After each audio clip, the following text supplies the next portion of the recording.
103.9 CCF Radio. Kwingineko ni kwamba maafisa wa polisi katika eneo bunge la Chesumei, kaunti ya Nandi, wanaendelea kufanya uchunguzi ambapo naibu wa mwalimu mkuu wa shule ya upili ya Siksik anadaiwa kudungwa kisu hadi akafa na mpenziwe kutokana na mizozo ya kimapenzi. Kina ya taarifa hayo tutapata kutoka mwandishi wetu Justus Bitok.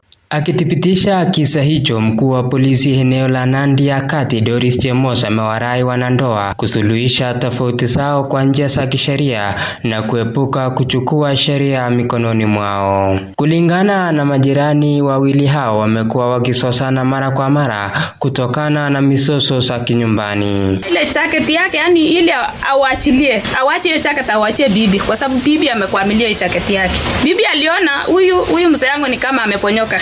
Bibi alikuwa tu kwa nyuma yangu kwa sababu mimi nimekuwa katikati yao. Sikuwa najua huyu mwanamke alikuwa na kisu. Hiyo kisu ilipita tu kwa shingo yangu tu na aliwekelea mzee yake mmoja kwa left. Mmoja tu akurudia na mzee yake akaanguka chini. Kijana alikuwa na msichana atujui, na kweli pengine alikuwa naye. Hii maneno ingetokea. Kwa hiyo wasichana wale wanakimbishana na manyumba za vijana wale wameshikana na bibi yake. Hakika wasichana waangalie mzuri, si maneno mazuri. Hapo tumeona ni vibaya. Mwili wa mwalimu huyo umehifadhiwa katika hospitali ya rufaa ya Kapsabet, huku mshukiwa akisuiliwa kwenye kituo cha polisi cha Kapsabet akingoja kufunguliwa mashtaka. Nikiripotia CCF Radio, langu jina ni Justus Bitok.